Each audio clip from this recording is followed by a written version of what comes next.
Bueno, pues buenos días todo el mundo.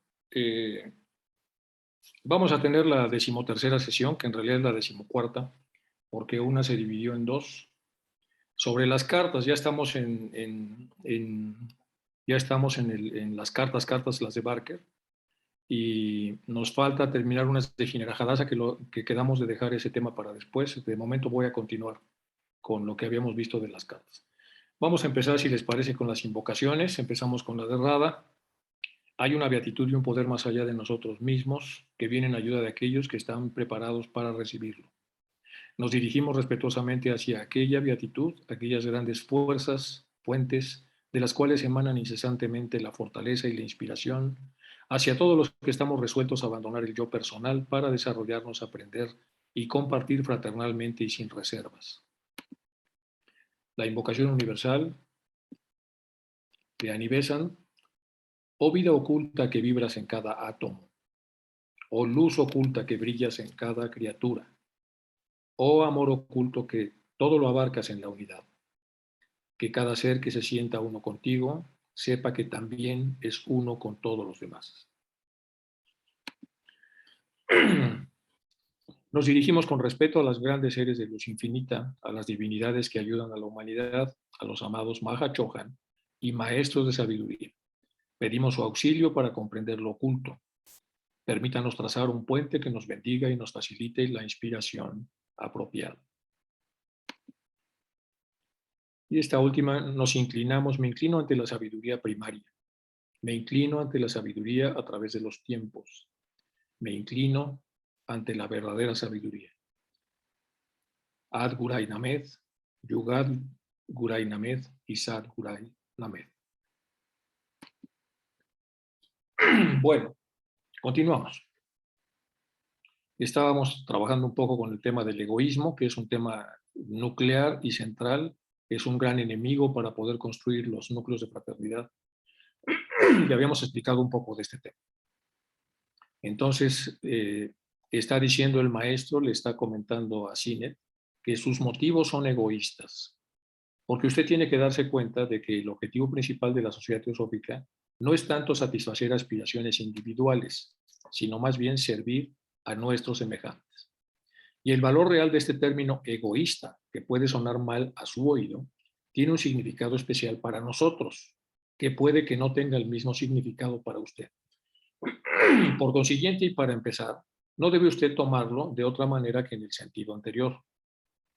Tal vez apreciará mejor lo que queremos decir al indicarle que, según nuestro punto de vista, las aspiraciones más elevadas en pro del bienestar de la humanidad van teñidas de egoísmo si en la mente del filántropo se oculta la más mínima sombra de deseo por beneficio personal, o bien una inclinación a ser injusto, aun cuanto todo ello existe inconscientemente para él.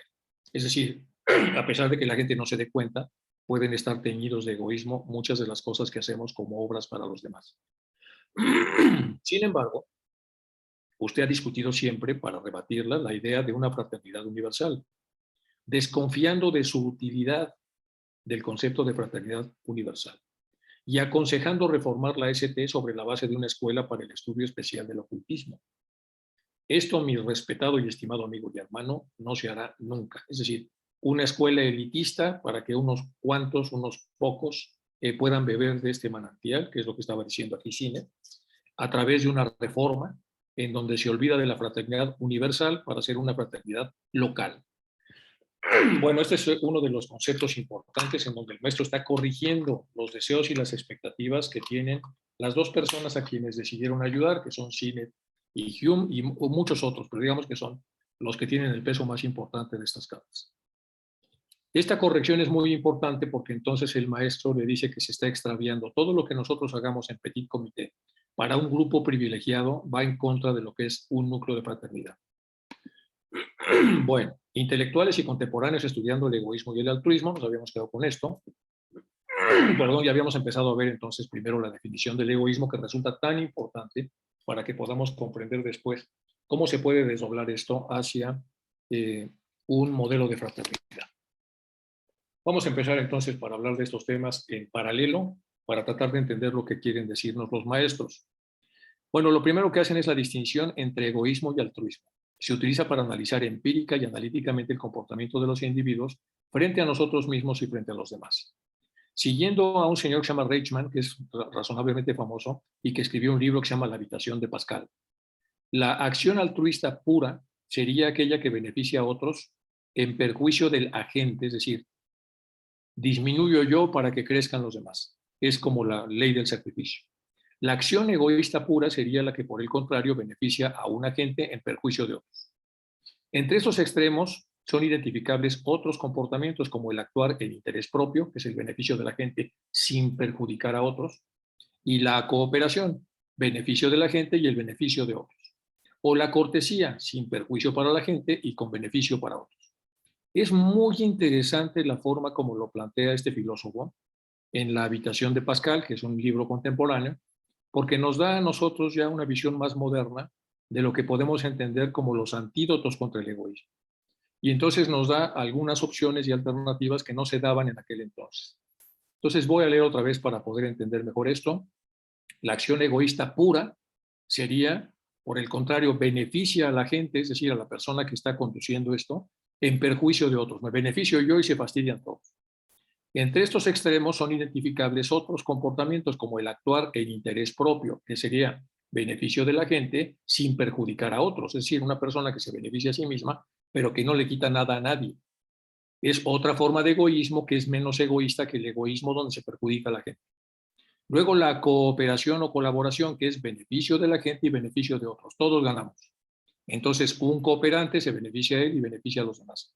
O la cortesía, que tiene que ver con la elegancia, que es sin perjuicio para el agente, pero con beneficio para otros. Es decir, el agente que está sobrado de cosas que puede dar, pues las da para beneficio de otros, sin que él tenga el sentido de haber sido perjudicado. Esto es muy interesante, tenemos que reflexionarlo bien y por eso entonces elegí a La habitación de Pascal de Reichmann, porque es muy interesante la forma como lo toca. Bueno, el egoísmo en el pensamiento de Thomas Hobbes, que también lo analiza él, es la interpretación y racionalidad cooperativa de Diego Pinilla y Patricia Sánchez, que son las que hacen la glosa un poco del pensamiento de este filósofo. La habitación de Pascal, de Reichmann, habla más o menos de lo que sigue. Es muy interesante la forma como lo trabaja. En esta habitación se reflexiona acerca de cómo encauzar el ímpetu de la autotrascendencia del ser humano. Es interesante que el filósofo hable de habitación porque desde el punto de vista imaginacional filosófico, hay locas, lugares o espacios, y esta es una habitación especial, es una habitación de Pascal. Pascal, si ustedes se acuerdan, históricamente tenía frases increíbles. Él decía que era mucho más difícil hacer un escrito sintético que un discurso inextenso. Entonces acuñó una frase muy bonita que decía: perdonad lo largo de esta carta, punto y coma, no tuve tiempo de escribiros otra más corta. Hablando de que se necesita muchísimo más talento y trabajo para hacer entonces una obra sintética y comprimida. Y cuando vemos nosotros que la doctrina secreta está comprimida y a pesar de eso es tan vasta y tan grande como es, si ponemos esta idea entonces en HPV, perdonad lo largo de esta carta, no tuve tiempo de escribiros otra más corta, sería al revés. Tuve mucho tiempo y mucho sufrimiento para escribiros esto más corto, pero en realidad esto es muchísimo más extenso de lo que parece. Bueno, esos son entonces los juegos de imaginación que hace este Reichmann. Bueno, entonces encauzar el ímpetu de autotrascendencia del ser humano, o quizá moderarlo o ralentizarlo. Hoy peligrosamente magnificado por una tecnociencia promética, como concebir éticas de la suficiencia y políticas de la autocontención en la era de la crisis sociológica global. Es decir, todos estamos en un problema sociológico global, sí, estamos en un formato de manipulación como nunca estuvimos antes en la historia del mundo, y entonces han surgido tecnociencias prométicas, que son como grandes profecías que están bañadas de ciencia, y ese baño de ciencia les da cierta autoridad a estas profecías, y la gente se las traga como si fueran desenfrioles, y en realidad lo que está haciendo es tragar cosas que no ha meditado lo suficiente. Es lo que está haciendo Reichmann, por eso es que es un filósofo contemporáneo, y lo estamos usando para entender con mayor profundidad el egoísmo. En definitiva, ¿cómo pensar en la condición humana y el encuentro con el otro en circunstancias de un mundo que está lleno de cosas? La finitud de la biosfera debería constantemente reenviarnos a una reflexión sobre la finitud humana. Es decir, estamos acabando con especies, estamos extinguiéndolas, pero nos debería esto alertar sobre que en algún momento dado nosotros vamos a ser la especie que se extinga y no necesariamente la que estamos contribuyendo para su propia extinción. La crisis ecológico-social, que es una crisis diferente, la crisis ecológica social que hoy afrontamos es una oportunidad de afrontar un aprendizaje que de verdad importa. ¿Qué significa ser humanos y cómo convivir humanamente sobre esta tierra? Es decir, la receta es nuevamente un núcleo de fraternidad responsable. Bueno, no un club de amigos, sino un núcleo de fraternidad. Uno de los mejores amigos, ya saben que siempre los mejores desarrollos se dan en conjunto, porque se establecen diálogos, es René Char, otro filósofo francés, y es un autor comprometido con la dignidad humana y la libertad, que van a ser muy importantes para la fraternidad. Está comprometido con que el hombre tenga un lugar digno y que además sea libre.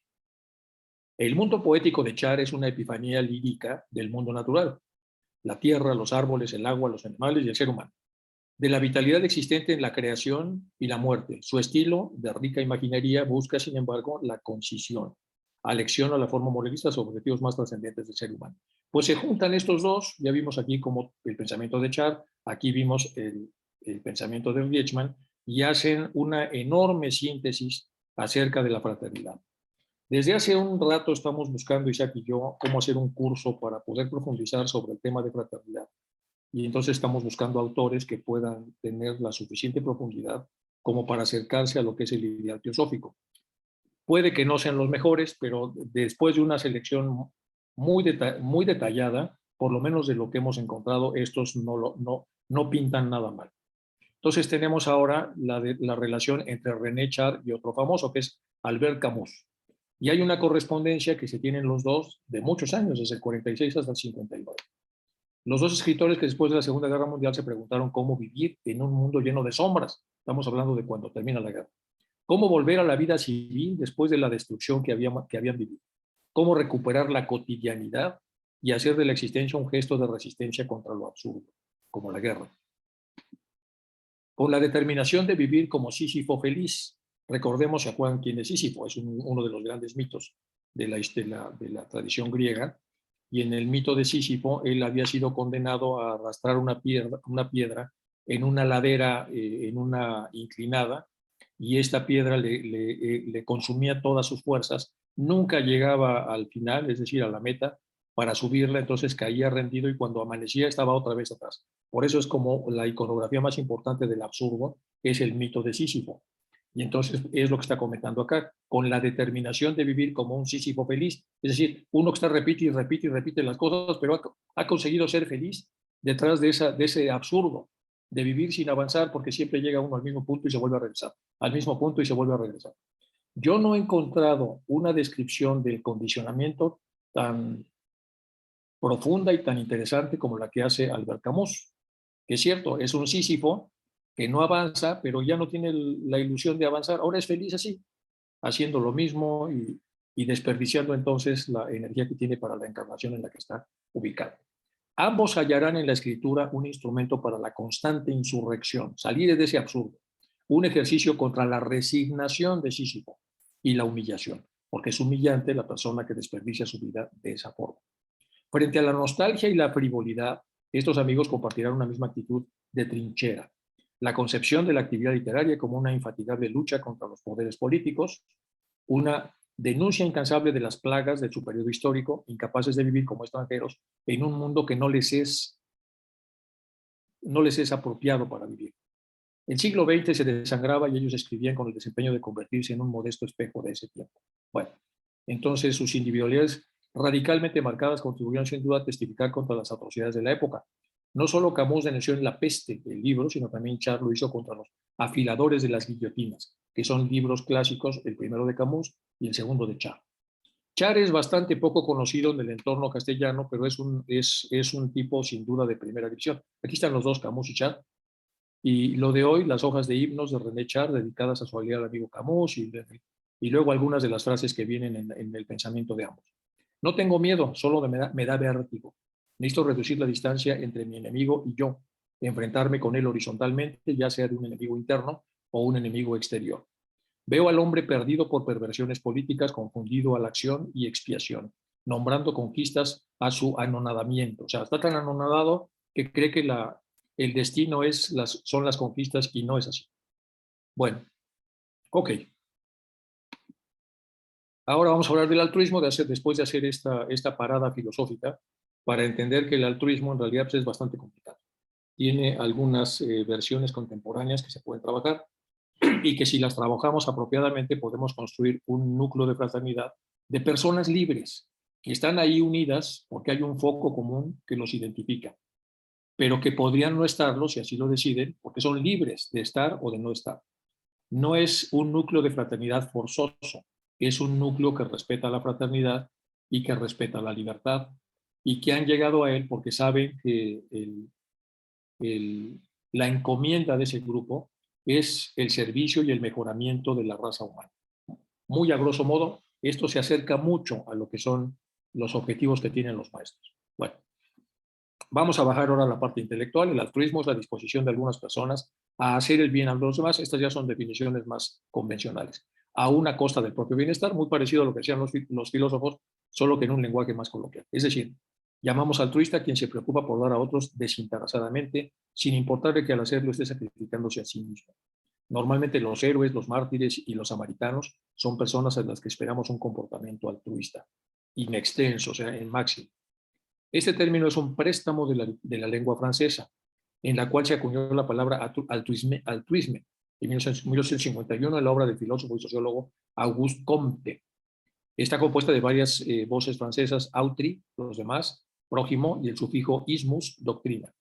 De modo que puede entenderse como la doctrina de velar por los demás, de cuidarlos. Es por lo tanto el antónimo del egoísmo, que esta es otra vez la piedra basal que nos comentan los maestros de acuerdo a la época en la que escribieron y de acuerdo a lo que había escrito en aquella época para poder entender entonces el binomio y al mismo tiempo la dicotomía de altruismo y egoísmo. En el ámbito filosófico existe debate respecto a si el altruismo es natural en el ser humano, al tratarse de una especie cuyo éxito evolutivo radica en la capacidad de operar en grupos y de velar el uno por el otro. Esta es una discusión muy interesante donde ya mezclamos esto con la antropología cultural y con la sociología. Y entonces muchos sociólogos, que ya no pongo a ti para no ser tan pesado en la presentación, piensan, bueno, es que si la sobrevivencia del ser humano, del Homo sapiens, y antes del Neandertal, antes de que el Neandertal se extinguiera, pues dependía del trabajo colectivo.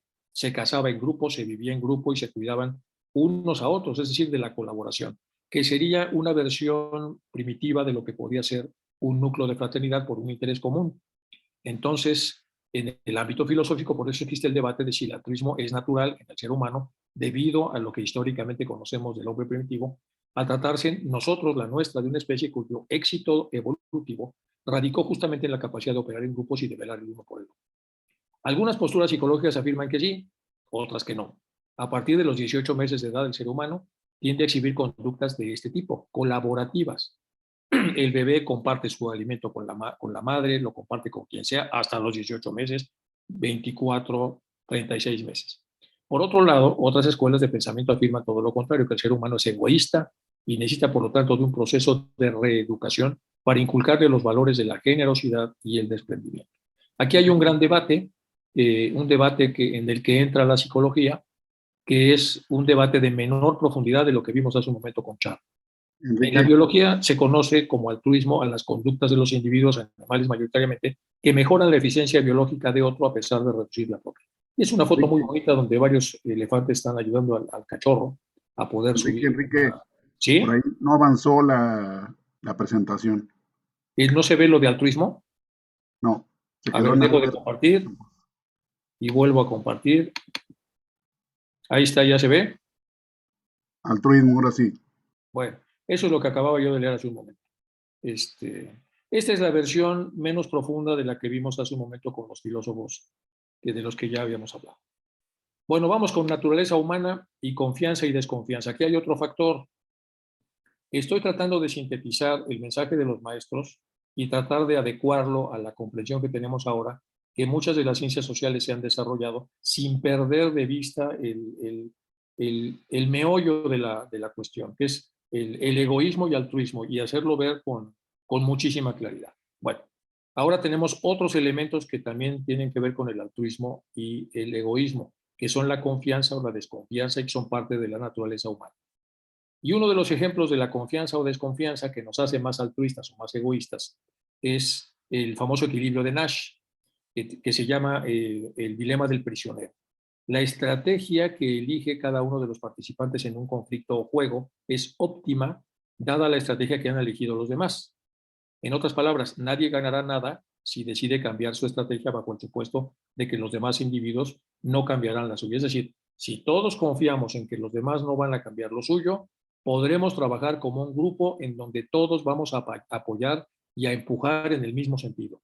Pero si algunas de las personas que están en el grupo deciden no empujar o empujar en un sentido contrario, se va a producir un caos. Por eso, en otras palabras, nadie ganará nada si el grupo se rompe.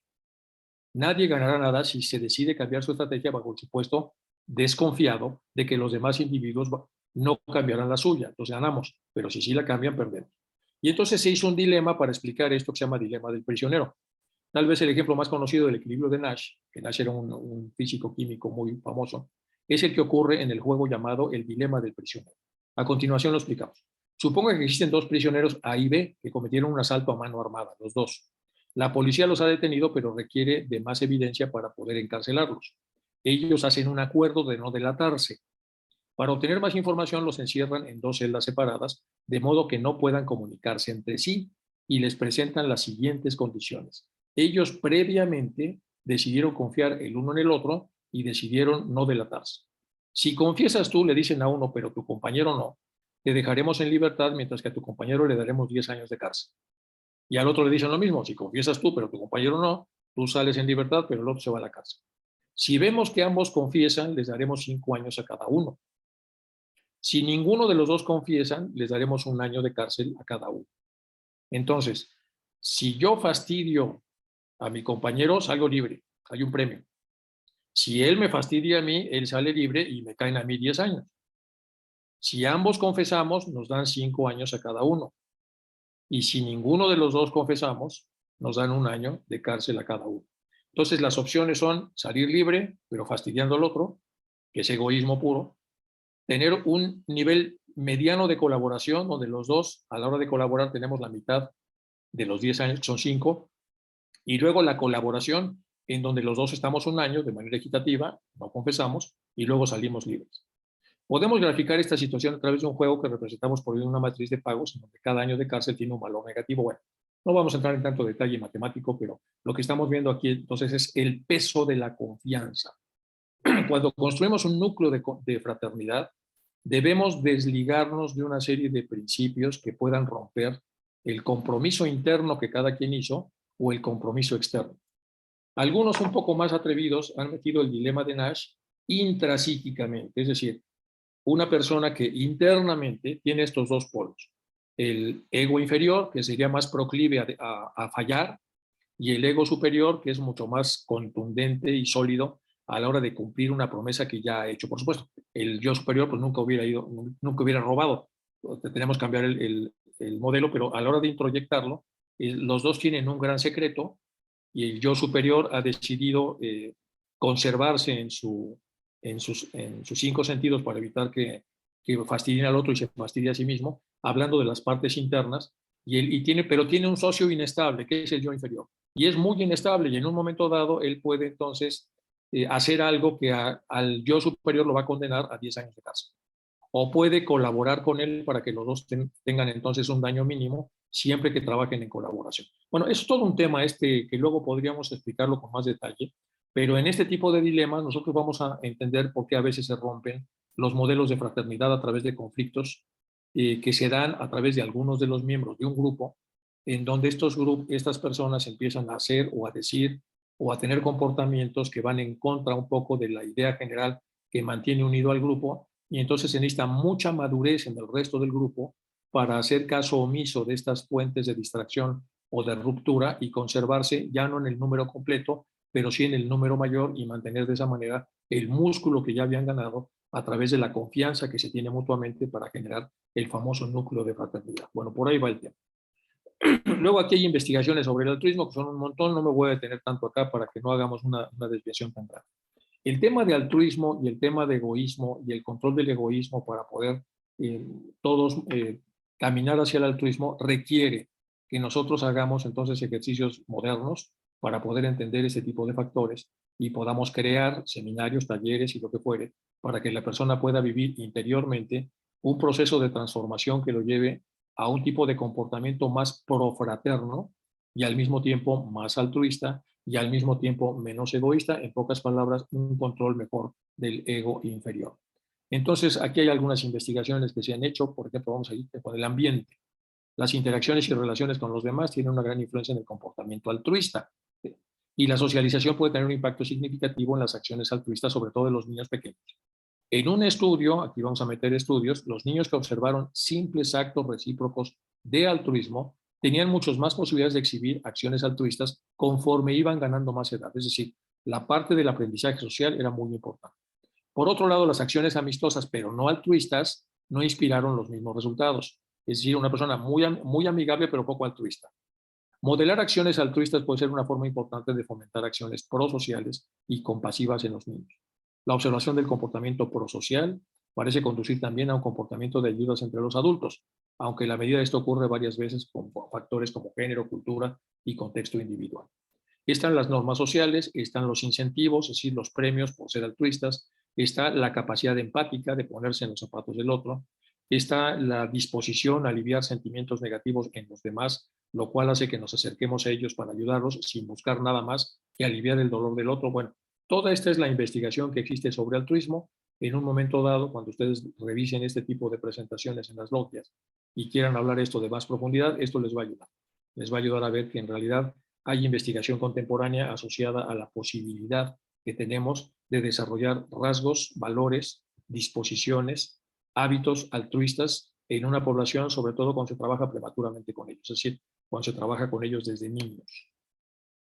Más de altruismo, dedica tiempo a los demás, sí. Una persona altruista dedica tiempo para apoyar a los demás sin esperar nada a cambio. Y aquí están muchos de los elementos. Comparte, es compartido, es detallista, es empático. Ayuda a los que necesitan ayuda, protege el amor, cuida el medio ambiente, promueve la paz. Decide beneficiar a otro a costa de sí mismo, renuncia al beneficio personal. Esto quiere decir. Entonces hay todo un proceso de visualización en donde la persona trabaja a diferentes grados de renuncia al beneficio personal, con lo cual se va entonces adelgazando el egoísmo. Y después esta renuncia empieza primero con incompleta, un poquito, escasa, mediana, casi completa o completa. Ayer Isaac comentaba de la chiqueta, ¿se acuerdan ustedes de uno de los Upanishads, el Katha Upanishad? Y sabemos entonces que Nachiquetas era un hombre pues, mucho más altruista que el padre, y el padre da a los animales más, pues que le sobraban casi casi, entonces tiene una renuncia al beneficio personal pues sumamente incompleta. Nachiqueta se indigna y luego viene, sigue avanzando esta historia que es muy famosa dentro de los cuadros formativos que asociados a los Upanishads. Entonces, pero al final, pues el padre tiene un tipo de madurez del alma que si lo expedita, pues podrá pasar a escasa, mediana, casi completa y completa, porque todos vamos para allá. Y cuando estamos ya en el modelo completo de renuncia al beneficio personal y control del ego inferior, ya estaremos ahora sí vibrando en un nivel de altruismo que puede de alguna manera evitar que surja o se renueve el egoísmo. Continúa la carta. Ya hicimos aquí una salida enorme porque según lo que yo voy explicando en esta lectura de las cartas, merecía la pena que lo viéramos así, porque tenemos que profundizar mucho en los temas de fraternidad al ser una de las profesiones fundamentales y al ser uno de los objetivos más importantes de las lecciones que continuamente dan los maestros a Sinet y a Hume. Bueno, el mundo necesita ser informado acerca de la naturaleza de sí mismo, orientando respecto a la ruta de desarrollo real y verdadera, consolando en los sufrimientos a las personas que lo requieran, ayudando a comprender y comprenderse y estimulando para moverse, motivado para indagar y desarrollarse. Y ahora continuamos con la carta número 2. Dice entonces el maestro, habiendo determinado ya los motivos personales de usted, vamos a examinar sus condiciones para colaborar en nuestra obra de ayudar al mundo.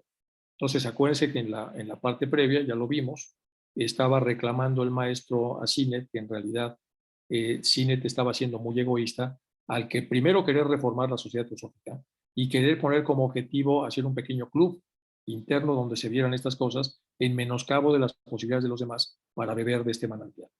Habiendo hecho esa reflexión primaria, ahora él comenta, habiendo determinado ya los motivos personales de usted que requieren un ajuste, vamos a examinar sus condiciones para colaborar en nuestra obra de ayudar al mundo en el caso de que usted sea capaz de aceptar lo que le estamos diciendo para que usted pase a un modelo más altruista. En términos generales, estas condiciones son, primero, que por medio de su bondadosa intervención pueda ser creada una sociedad teosófica anglo-india, independiente, en cuya dirección no figure ninguno de nuestros representantes actuales.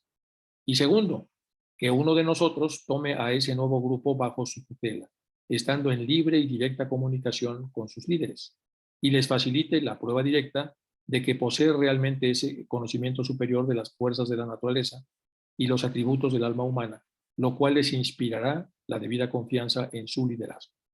He copiado sus propias palabras para evitar cualquier inexactitud al exponer su postura. Bueno, aquí lo que está diciendo el maestro entonces es que en caso de que Sinet haya entendido lo que se le acaba de decir, que tiene que ser menos egoísta, para colaborar con ellos tiene que abrazar la obra de ayudar al mundo. En caso de que eso sea cierto, entonces ahora se le están pidiendo dos condiciones: que se cree una sociedad teosófica anglo-india independiente, en cuya dirección no figure ninguno de los representantes actuales, y segundo, que uno de nosotros, es decir, de los maestros, tomará ese nuevo grupo bajo su tutela, estando en libre y directa comunicación con sus líderes. Pero ojo, ya hizo la aclaración que esa tutela no es para bloquear, no es para engrandecerse, no es para triunfos en lo individual, es una tutela para que se viva el ideal de ayuda a los demás. Bueno, eso es lo que está diciendo aquí el maestro. Y aquí, como estamos viendo diferentes niveles de altruismo, entonces lo que observamos es que al final, cuando el altruismo no es completo, siempre está este de rojo, que es el ego inferior, jaloneando a los de arriba. Y bueno, estos tienen mayoría, pero a veces la mayoría no funciona si no están perfectamente colaborados para subir, pero tarde o temprano llegaremos entonces a la conquista del mana superior, la destrucción del Antakarana y por lo tanto la iluminación. Bueno, eso es más, y este es el tema de la mente. También vamos a pasar a lo que sigue. Aquí tenemos más de lo mismo. Tenemos entonces, para poder hacer eso, para poder vivir un altruismo puro, pues la clave otra vez está en la toma de decisiones del pensador. Entonces, para que el pensador tome decisiones, muchas veces es importante que por visualización pueda él pueda crear un guardián interior que le dé tiempo para reflexionar si toma o no toma alguna sugerencia que provenga de la parte del Kama Manas. Al mismo tiempo puede hacer los canales para tratar de influenciarse o inspirarse por las deidades interiores, el yo superior. Y de esa manera entonces el pensador puede estar en medio. En este caso analiza y rechaza la opción después de analizarla porque sabe hacia dónde va y qué hace. Y luego, como está en discernimiento pleno, acepta la acción que viene de arriba y entonces ya el auriga, una vez aceptado eso, trabaja las riendas de una manera peculiar, haciendo que la rienda que va hacia el caballo de abajo la jala para frenarlo y la rienda que gobierna al caballo de arriba le permita entonces funcionar. Bueno, entonces aquí se toma la decisión, vienen las primeras consecuencias, que van a ir sobre el karma, y luego las consecuencias de las consecuencias. Ese es un ejemplo entonces de lo enormemente importante que significa que el pensador se tome su tiempo y analice las situaciones y pueda estructurar guardianes que protejan a los canales que va a abrir, para que él lo único que necesita es tiempo antes de tomar su decisión. Bueno, y esto es pues, más de lo mismo, los porcentajes de materia que hay en cada uno de los niveles en donde está funcionando la mente. Continúa la carta 2, que es en la que estamos. Desde su punto de vista, pues, estas condiciones, las que ya habló el maestro, pueden parecer tan razonables que no podrían provocar ninguna discrepancia. Y desde luego la mayoría de sus conciudadanos, si no de los europeos, podrían compartir esta opinión. Usted dirá, ¿qué puede haber más razonable que pedir que este maestro ansioso de expandir su conocimiento y el discípulo que se ofrece para recibirlo se vieran cara a cara el uno y le proporcionara al otro las pruebas experimentales de que sus instrucciones son correctas? ¿Qué más puede haber que eso? Como hombre de mundo que vive en él y en total afinidad con él mismo, usted tiene razón. indudablemente. Pero los hombres de este otro mundo, donde estamos los maestros, el nuestro, poco versados en su modo de pensar y que a veces se encuentran muy difícil de comprender y apreciar, difícilmente pueden ser acusados de no responder con tanto entusiasmo a sus sugerencias como en su opinión se merecerían. La primera y más importante de nuestras objeciones se encuentra en nuestras reglas. Aquí vamos a hacer una pequeña pausa porque se supone, como no conocemos las cartas que escribieron tanto Hume como Sinnett a los maestros, pero sí conocemos las cartas de respuesta, entonces asumimos acá que Sinnett estaba pidiendo una comunicación directa con ellos y ellos están explicando de alguna manera que entienden que es muy razonable que cualquiera querría conocer a su maestro de manera personal. Sin embargo, aquí está diciendo que lamentablemente aquí hay una serie de reglas. Dice, la primera y más importante de nuestras objeciones a ese encuentro se encuentra en nuestras reglas. En verdad tenemos nuestras escuelas y nuestros instructores, nuestros neófitos y nuestros saberones, aunque son los adeptos superiores. Y la puerta siempre está abierta para el hombre justo que llame a ella. Y nosotros invariablemente damos la bienvenida al recién llegado. Solo que en lugar de ir nosotros hacia él, él tiene que venir hacia nosotros. Más que eso, a menos que haya alcanzado aquel punto en el sendero del ocultismo desde el cual el retorno resulta imposible, por haberse comprometido irrevocablemente con nuestra asociación, nosotros nunca le visitamos, ni siquiera cruzamos el umbral de su puerta apareciéndonos visiblemente, excepto en casos de excepcional importancia. Voy a repetir esto porque es muy importante. Aquí le está explicando que le parece muy razonable que cualquier discípulo quiera que se le presente el profesor, el maestro, y no necesariamente a través de intermediarios, que sabemos que la intermediaria era HPB, que era la que trabajaba esta correspondencia y recibía las cartas. Y se lo entendemos. Pero nosotros en nuestro mundo tenemos reglas. Y nuestras escuelas, nuestros instructores, nuestros neófitos y nuestros chaverons, adeptos superiores, la puerta siempre está abierta para el hombre justo que llama a ella. Y nosotros invariablemente damos la bienvenida al recién llegado, solo que en lugar de ir nosotros hacia él, él tiene que venir a nosotros. Esta es la primera clave de lo que está diciendo. ¿Qué significa ir hacia ellos? Pues hacer un desarrollo enorme, sabemos la fórmula, de cuidar nuestros pensamientos, palabras y obras, ser fraternos, ser generosos, desprendernos de las cosas, luchar con los condicionamientos, quitar los prejuicios, hacer sistemas de meditación cada vez más intensos, haber sistemas de servicio, de ayuda al prójimo, y eso es ir hacia ellos. Ellos no van, pero nosotros podemos ir hacia ellos. Más adelante, ellos comentan que cada vez que el buscador da un paso hacia ellos dan un paso hacia el buscador. Es decir, hay un acercamiento mutuo. Se le estimula, se acercan a él para animarlo, pero no van a él. Es el buscador el que tiene que hacer el camino. Más que eso, a menos que haya alcanzado este buscador a base de esfuerzos aquel punto del sendero del ocultismo, que se llama, y es muy interesante, que se llama el punto de no retorno, resulta imposible por haberse comprometido irrevocablemente con esta asociación. ¿Cuál es el punto de no retorno? El punto de no retorno es un punto que existe pues, en muchos de los modelos matemáticos, en donde las cosas ya no pueden volver a donde estaban. Y siempre hay en todas las cosas, en práctica, todas las cosas que tienen de venir, hay un punto de no retorno. Y antes de ese punto hay puntos de retorno. Es decir, si nosotros estamos medianamente comprometidos y tenemos un pie allá y otro pie acá, pues siempre tenemos la opción de volver a través del pie que está allá. Estamos jugando con dos cosas. Pero el punto de no retorno es cuando uno se mete tanto en el bosque de este desarrollo, en donde se desdibujan las huellas de atrás, y aunque quisiera regresar yo, ya no podría. Por eso la frase que también habíamos visto con Isaac en algunas clases de cómo el hombre desarrollado no deja huella, porque ya llegó al punto de no retorno. Y como ya no deja huella, ya no puede retornar, ya se comprometió irrevocablemente con nuestra asociación. Nosotros nunca le visitamos, ni siquiera cruzamos el umbral de su puerta, apareciéndonos visiblemente, de estos hombres justos, excepto en casos de excepcional importancia. ¿Hay alguno de ustedes tan ansioso de conocimiento y de los poderes benéficos que éste confiere, el conocimiento, que esté dispuesto a abandonar su mundo y venir al nuestro? Hace la pregunta. Otra vez vamos a ver. ¿Alguno de ustedes tan ansioso de conocimiento y de los poderes benéficos que éste confiere, que esté dispuesto a abandonar su mundo y venir para acá? Si es así, que venga. Mas no debe pensar en regresar hasta que el sello de los misterios haya cerrado sus labios. incluso contra la eventualidad de su propia debilidad o indiscreción. Y aquí está hablando entonces dos de los grandes problemas de las personas que se meten en el adeptado.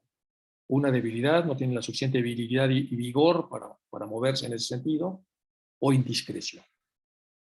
Que venga, por supuesto, como el discípulo que viene al maestro y sin condiciones.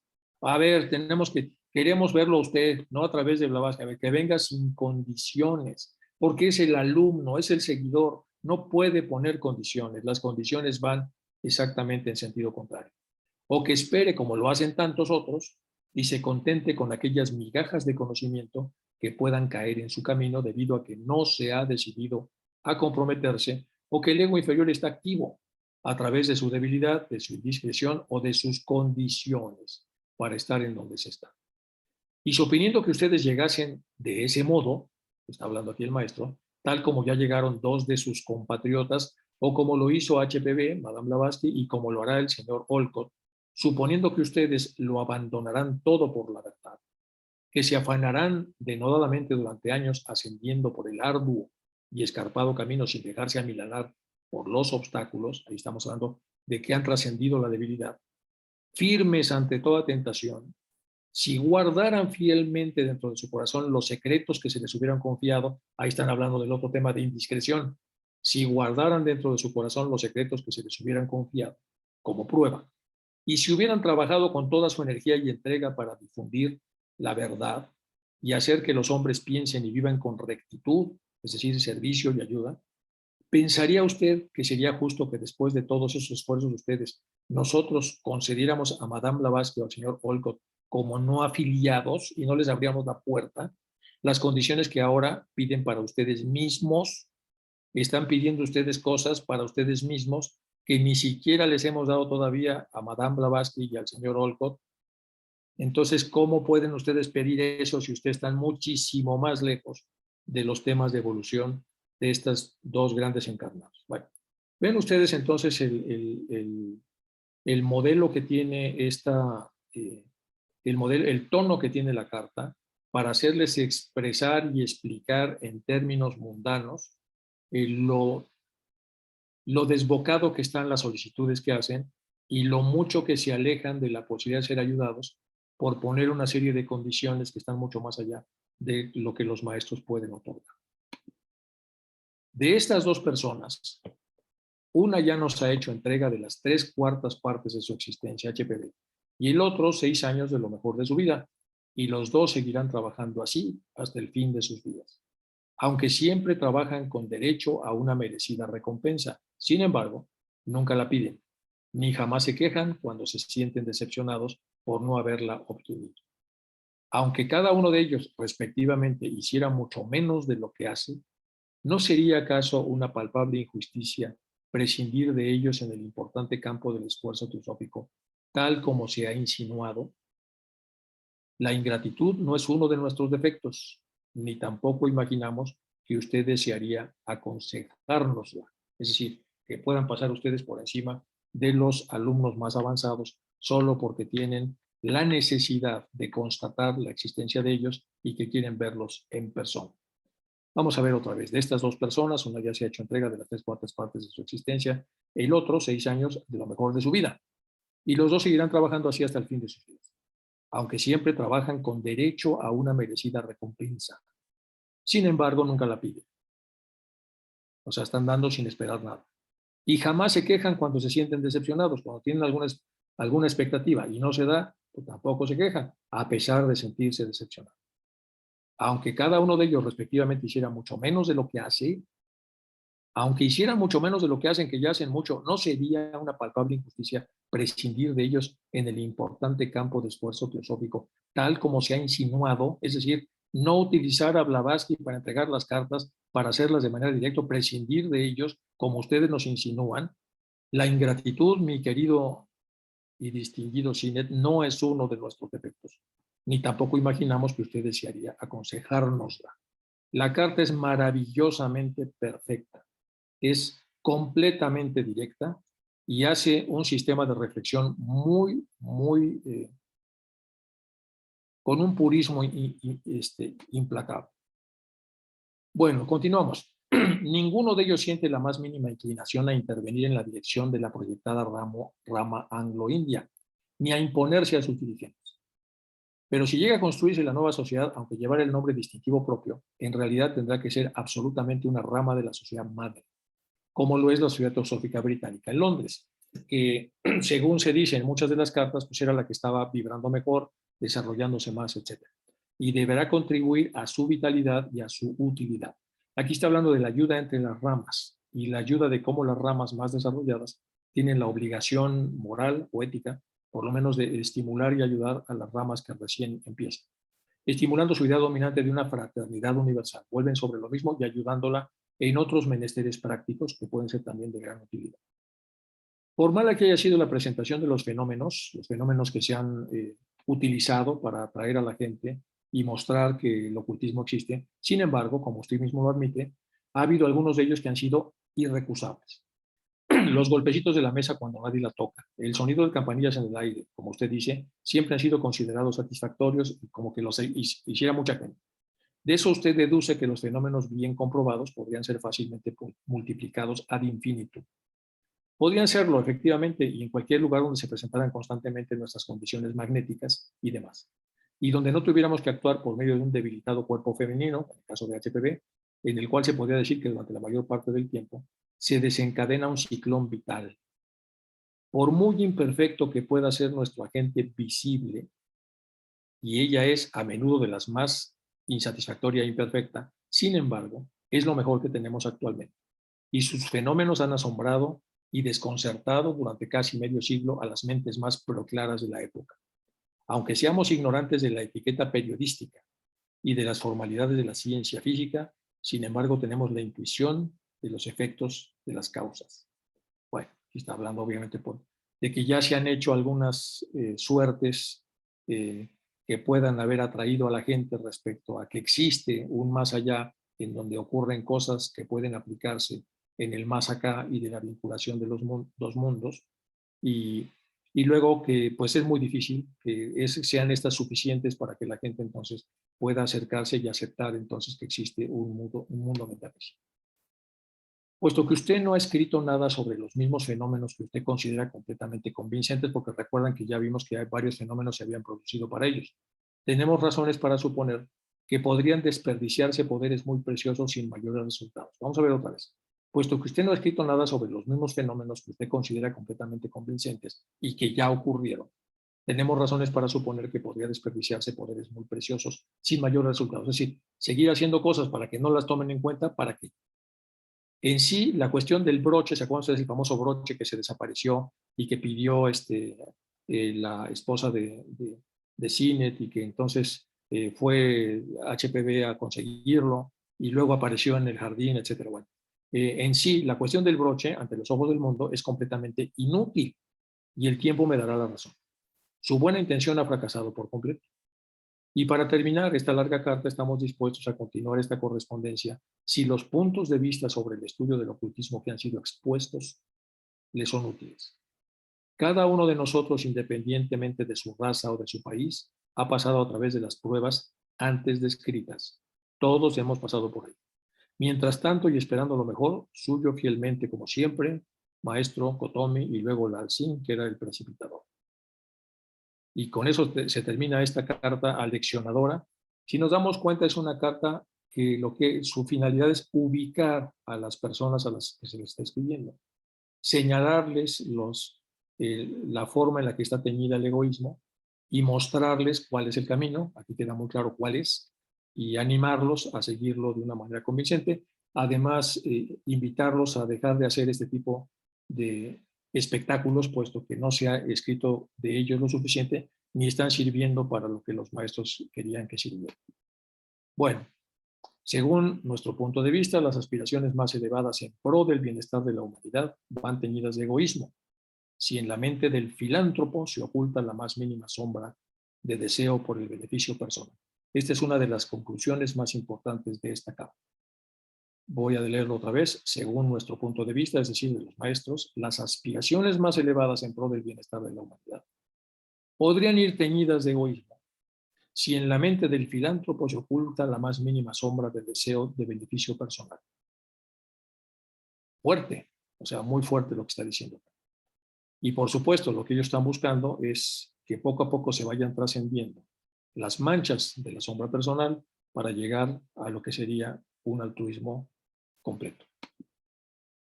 Vamos ahora con dos cartas pequeñitas que son la carta 3A y 3B. Dejen ver cómo estamos de tiempo, si nos da un poco de tiempo para ver. Bueno, vamos a entrar un poco, antes de entrar en la carta 3, porque vamos a ver por qué, necesitamos hacer un análisis, un prolegómeno cuidadoso. Todos los seres humanos, para creer o no creer, porque ya vimos entonces lo exigentes que estaba ahí Sinet respecto a la necesidad para ver a los maestros y no utilizar intermediarios, ya explicó el maestro por qué no.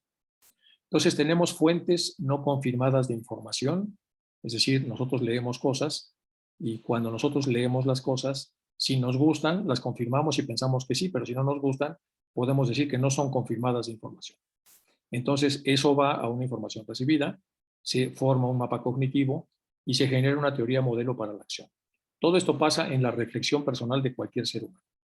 Y se divide en tres. Tenemos confirmaciones visuales de lo que se dijo, confirmaciones sensibles y confirmaciones emotivo-racionales. Las confirmaciones visuales pueden ser erróneas o correctas. Erróneas es cuando se nos da un relato en donde en el relato nosotros encontramos inconsistencias. Pero muchas de las inconsistencias, según nos las pongan enfrente, pueden ser creíbles y otras pueden ser no creíbles. Entonces, una inconsistencia creíble es una consistencia cuidadosamente hecha para engañarnos y una no creíble lo hizo un aficionado, pero al final son erróneas. Las confirmaciones visuales correctas igual pueden ser creíbles y no creíbles. Entonces tenemos, en el caso de las cartas de los maestros, que hay una confirmación visual, la carta es correcta, pero están luchando entre que sea creíble y no creíble. Y como están luchando en esta dispersión de credibilidad, no credibilidad, entonces decidieron hacer ciertas, o autorizar que se hicieran ciertos actos complejos, como el tema del broche, la aparición del broche, etcétera, etcétera, pero no tuvieron el efecto necesario sobre la credibilidad. Por eso en la última parte de la carta están mencionando que no van a hacer más de eso porque no funciona. Y tampoco se trata de estar entreteniendo ahí al populacho con este tipo de obras y no van a tener el efecto que ellos quieren. Bueno, es la humilde interpretación que yo hago de ese tema. Hay otro tipo de confirmaciones que son sensibles, que es la confirmación que se hace por discernimiento y la confirmación que se hace por intuición. Es decir, nos vamos ya a la correcta, pero más abstracta. Y esta ya no es visual, ahora es sensible. Y lo visual es la percepción, lo sensible es la representación, ojos cerrados y hacia adentro. Entonces, cuando cerramos los ojos y decidimos creer en todo ese mundo que existe sin que medien los sentidos físicos, estamos en el mundo sensible. El otro se acuerdan que es el inteligible, en términos de Platón. Entonces, la confirmación sensible tiene dos aspectos, la confirmación discernible, en el discernimiento primario y secundario, y la confirmación intuicional en los 4 niveles de intuición que hay. O sea, tenemos seis categorías aquí para poder hacer creíble o aceptar una realidad a través del discernimiento. Si nosotros analizamos las primeras cartas que hemos visto, que nomás hemos visto 2, hay mucho de discernimiento ahí, hay una gran enseñanza de discernimiento. Y muy poco de intuición, pero de momento hay mucho discernimiento. Bueno, otra vez un humilde análisis del que las está presentando, ¿no? Tampoco es que mucho caso esto, simplemente son modelos para tratar de entender lo que está pasando. Y luego tenemos la confirmación emotivo-racional, que es una confirmación racional, que también la usa el maestro para hablar en los términos del propio Sinet, y luego una confirmación emocional que de momento todavía no se usa, aunque ya ha habido 2 o 3 conatos emocionales. Los hemos revisado en las otras cartas de antes, el tema de los pajaritos con Hume, ¿se acuerdan ustedes? Y temas que aunque no era la intención de los maestros generar una reacción emocional, pues se generó la reacción emocional. Y luego aquí lo que sí habla de la confirmación emocional es que a veces los adultos, los estudiantes avanzados que son HPV y Olcott, algunas veces han tenido expectativas que no se han cumplido y se han sentido, es decir, emotivamente decepcionados, pero no lo han manifestado. Es decir, han logrado superarlo de inmediato. Y entonces tenemos aquí la preparación para avanzar hacia el desarrollo, el esclarecimiento obtenido en las logias que funcionan bien, para el caso de los teósofos, en el entendido de que van a estar pasando todas estas cosas. Y que muchas veces vamos a hablar de cosas que parecen fantásticas, pero son correctas, Y lo que tenemos que hacer es ayudar a esa credibilidad, porque ya estamos 140 años adelante de, lo que de esto que sucedió, y por lo tanto entonces necesitamos 120, 130 años adelante, hacer las cosas con el lenguaje de hoy creíbles sin alterar lo que ahí se está diciendo. Y también tenemos que aprender a ver todo lo que es esta literatura que en realidad es errónea. Pasa con los libros, pasa con todo, o sea, hay personas más avanzadas, más serias, personas menos avanzadas y charlatanes. Entonces, tenemos que tener mucho cuidado para poner cada cosa en su lugar. Bueno, este es un prolegómeno de este tema. Y aquí tenemos el movimiento importante. Dice en la parte de aquí abajo, si ustedes me hacen favor de leer junto conmigo, dice, en los sueños y en las visiones, al menos cuando se interpretan correctamente, dice el maestro KH, a duras penas podría existir un elemento de duda. Vamos a ver otra vez que lo que dice aquí es fuerte. En los sueños y en las visiones, es decir, las representaciones que estamos hablando, al menos cuando se interpretan correctamente, porque vienen obviamente simbólicamente, a duras penas podría existir un elemento de duda. O sea, esos son más reales que nada. Y entonces tenemos aquí el número 1, es el hacedor del sueño, escribe la trama con los mensajes relevantes al soñante según lo que vive en el día a día. Aquí es el hacedor del sueño. Bueno, perdón, empieza acá. El soñante viviendo actividades de la vida diaria, de todo. Si una señora que está con el móvil, con la comida, con cuidando la casa, usando el ordenador y cuidando un bebé. Bueno, el soñante viviendo las actividades de la vida diaria, bien, mal o regular. En función de lo que vivió el soñante, el hacedor del sueño elige los conflictos que le pueden ser útiles y entonces escribe la trama para mandar los mensajes y ella puede tener autoconciencia.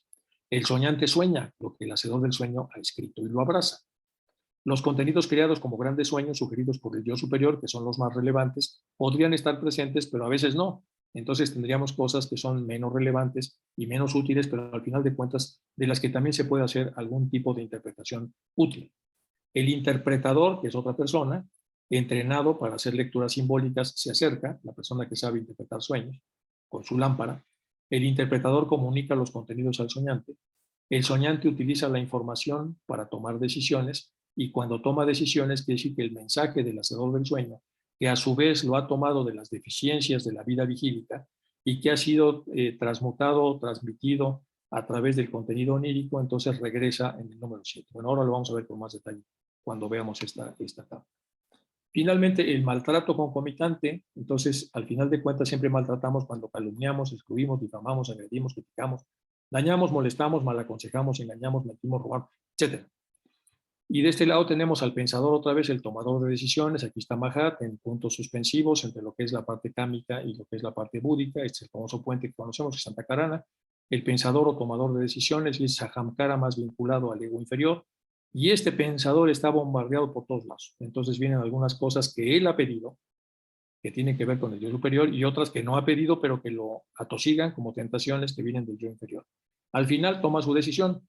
Entonces, hacia abajo juzga, evalúa, negocia, deseos, prejuicios, condicionamientos, exigente, sufre, resentido, etc. Y hacia arriba reza, tolera, trata de adaptarse, trata de comprender, etc.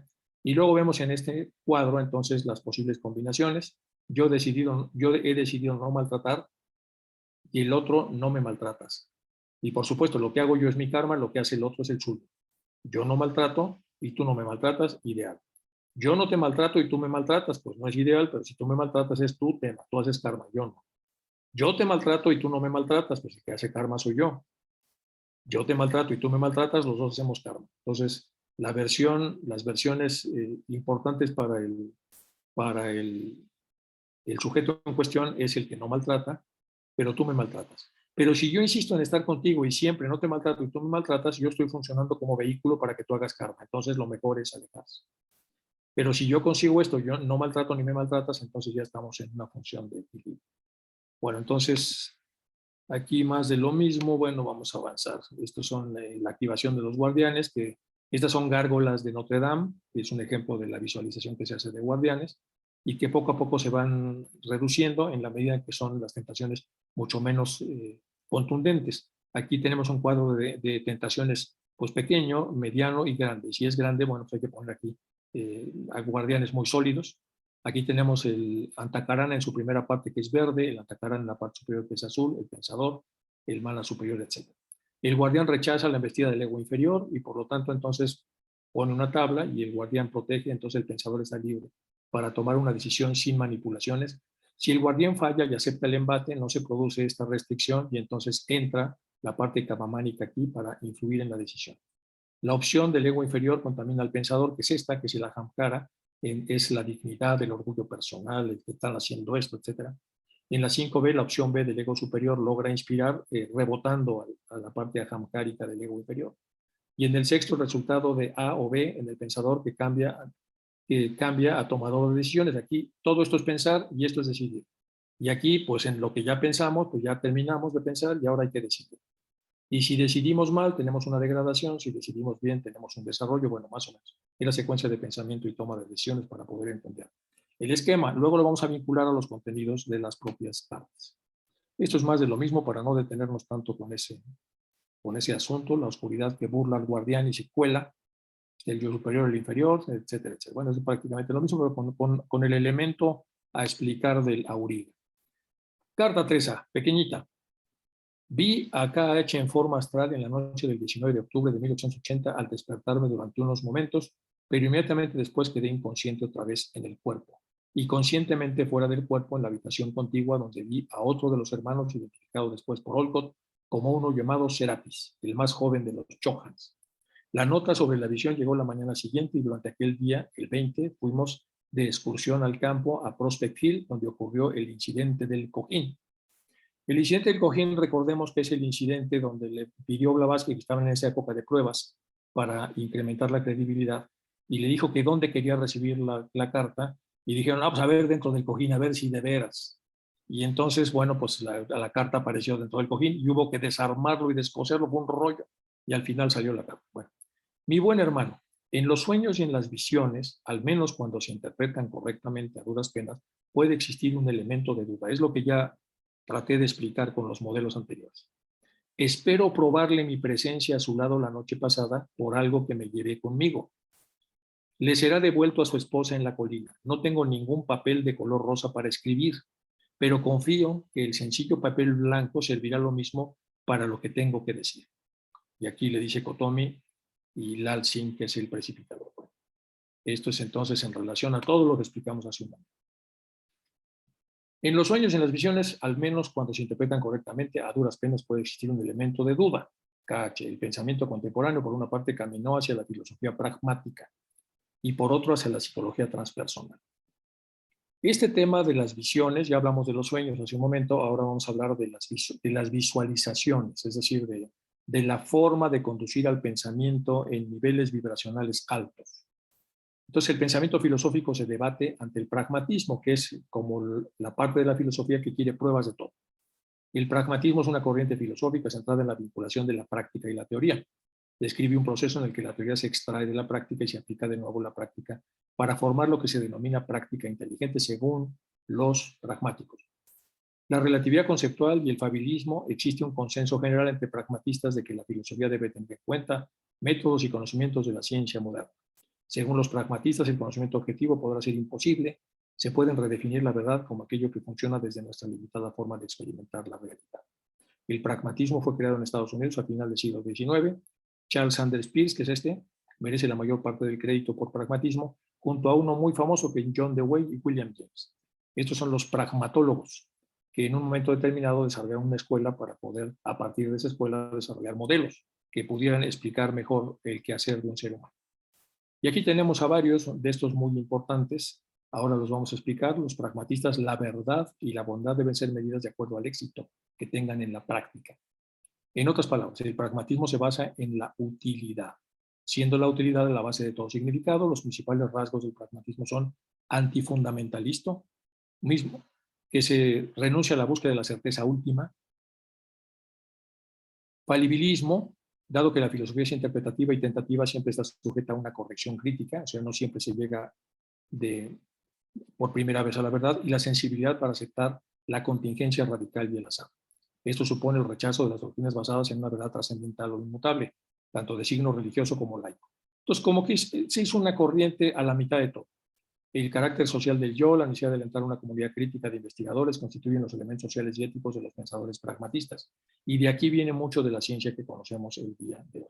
Y tenemos a William James, que es este cuate que está aquí, este tipo, John Dewey, que es este tipo que está aquí, y luego tenemos a algunos otros como el Charles Peirce, etcétera, etcétera.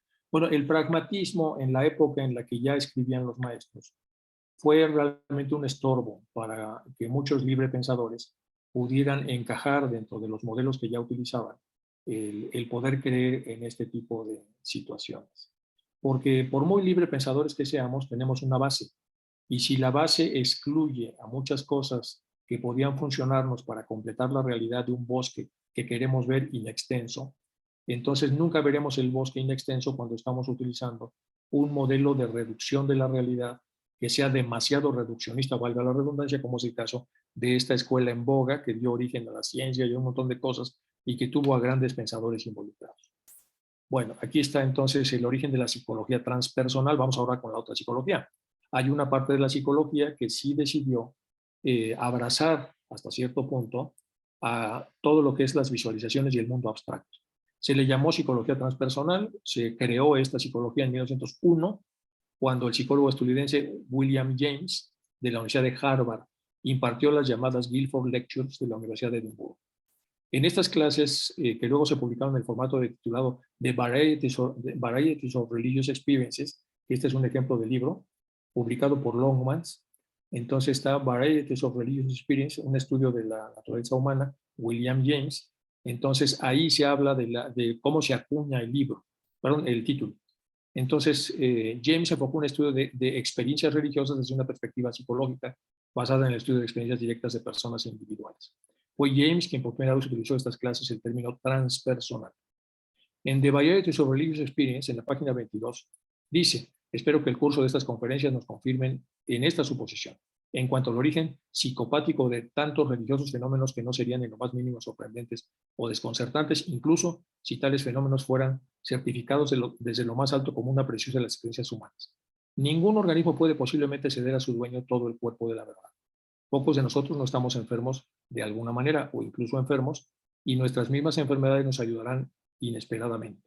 En el temperamento psicopático tenemos la emotividad, que es sine qua non de la percepción moral, y tenemos la intensidad y la tendencia al énfasis, que son la esencia del vigor moral práctico. Bueno, es más o menos lo que dice el libro, pero al final de cuentas lo que está diciendo es que hay una serie de experiencias que la ciencia material, la ciencia pragmática, no puede explicar, y no por eso son extrañas o no ciertas. Entonces ya en el año 1900, estas se meten ¿en qué cajón? En el cajón transpersonal.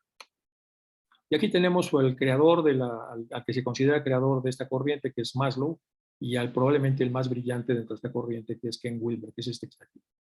Entonces, Ken Wilber es uno de los más importantes contribuyentes dentro de la psicología y desarrolló un método de espectro de conciencia que consta de 3 grandes categorías: el estado prepersonal, pregoico, ámbito personal egoico, y el transpersonal o transegoico. El que nos interesa es este, el transpersonal o transegoico. Después hace el proyecto Atman y hace algo muy cercano quizá a la concepción que tiene la filosofía respecto a los principios internos de un ser humano, y publica muchísimos libros.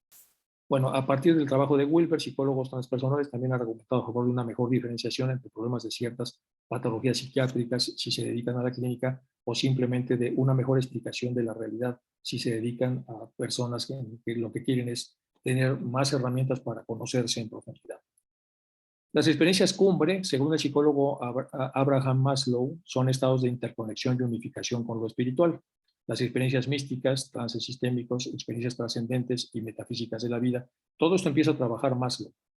Expansión de la conciencia individual, conocimiento interior profundo, encuentro del sentido de vida personal y último, identificación colectiva con las demás personas y el entorno, y estados amplificados de amor, compasión, fraternidad universal. Bueno, ¿por qué hacemos esta introducción? Porque lo que vamos a ver en la siguiente carta indica que ha habido ciertos esfuerzos en algunas de las ciencias, específicamente en la psicología, que no existía como ciencia cuando se estaba todavía cocinando la doctrina secreta, y que empieza a tener vigor también más o menos desde esta época, en 1901, porque aunque se considera el primer psicólogo en general a William James, el primer psicólogo que consideran los norteamericanos es uno que se llama James D. Watson, que hace la primera tesis de psicología en el año 1901 en la Universidad de Chicago. Entonces quiere decir que la psicología está recién naciendo. Están naciendo cuando apenas se están discutiendo estas cosas que más bien recaen en la filosofía. Pero la psicología, por lo menos una parte de la psicología, poco a poco empieza a interesarse por la vida espiritual. Una parte de la sociología también se interesó por la parte espiritual.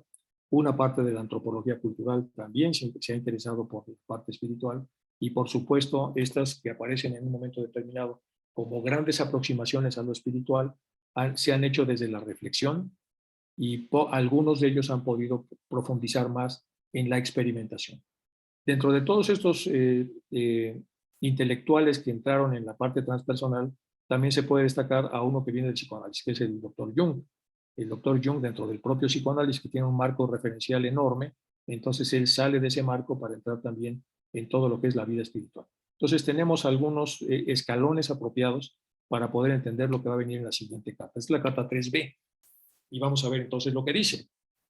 Mi querido hermano, este broche, el dichoso broche este que fue a recuperar Blavatsky, ¿se acuerdan ustedes? Porque lo había perdido la esposa de Hume o de Sinet, no recuerdo exactamente, y que había sido incluso vendido y tuvo que ver al señor que lo poseía para comprar hay todo un rollo, hay muchas descripciones de lo que pasó, pero fue todo un rollo. Al final cayó en el jardín y fueron a buscarlo, salió toda la casa a buscar dónde estaba, le dieron algunas claves para dónde encontrarlo y apareció. Bueno, es el famoso broche.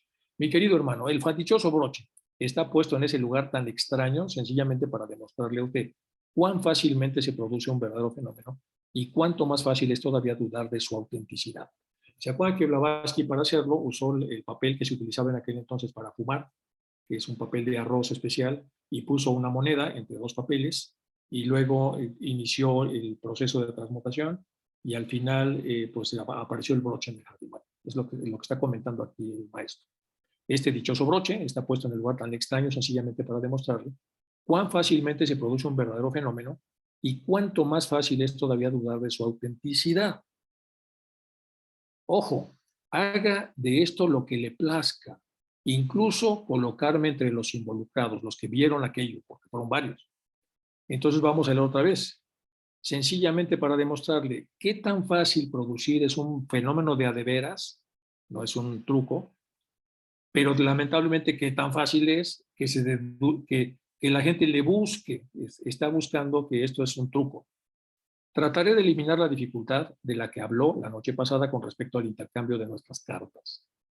Uno de nuestros discípulos visitará propiamente Lahore y le enviaremos a usted una dirección que podrá utilizar siempre, excepto, desde luego, que prefiera seguir comunicándonos por este medio de los cojines. Aquí se está burlando un poco con sarcasmo de dónde decidieron meter la dichosa carta, solo para confirmar o corroborar que efectivamente era real de todo esto. Les ruego que tome nota de que la presente no está fechada en la logia, sino en el valle de Kashmir. Suyo más que nunca, Kotomi y el precipitador Lalsin. Bueno, ¿qué tiene que ver todo esto que estamos viendo acá con las teorías modernas que nosotros estamos revisando? Cuando demos cursos a jóvenes que han bebido psicología, tenemos entonces nosotros herramientas para que ellos también puedan de alguna manera acercarse a la teosofía a través de los autores transpersonales, a través de los escritos que hay de los sociólogos que también han entrado en lo transpersonal, aunque no le han llamado así, pero han estudiado las religiones y los procesos espirituales, y también de algunas otras ciencias que de alguna manera se han acercado, algunas muy tibiamente y otras más contundentemente a estas realidades. Entonces, como se está tratando, y los maestros están tratando de hacer cosas para estimular el interés de la gente hacia estas áreas, por eso es que era necesario hacer una revisión y decir que en la actualidad contamos con más herramientas para acercar a las personas y que las personas, una vez cerca, puedan dar un siguiente paso, el paso del psicoanálisis y del paso de la psicología, el paso de la sociología, el paso de la antropología cultural, que es un paso como intermedio, y el siguiente escalón ya será el conocimiento teosófico. Pero aquí está diciendo entonces que dar el paso desde aquí, desde la incredulidad hacia la profundidad que tienen las cartas, es un paso tan grande que hace falta un término medio que ya existe y que debemos utilizar. La carta número 4 sigue, pero yo creo que lo vamos a dejar hasta acá. Vamos a pasar a preguntas, comentarios, observaciones o lo que fuere. Y lo que vamos a ver viene otra carta, que es una carta que tiene lo suyo. Eso lo vamos a ver la próxima sesión. Aquí viene todo lo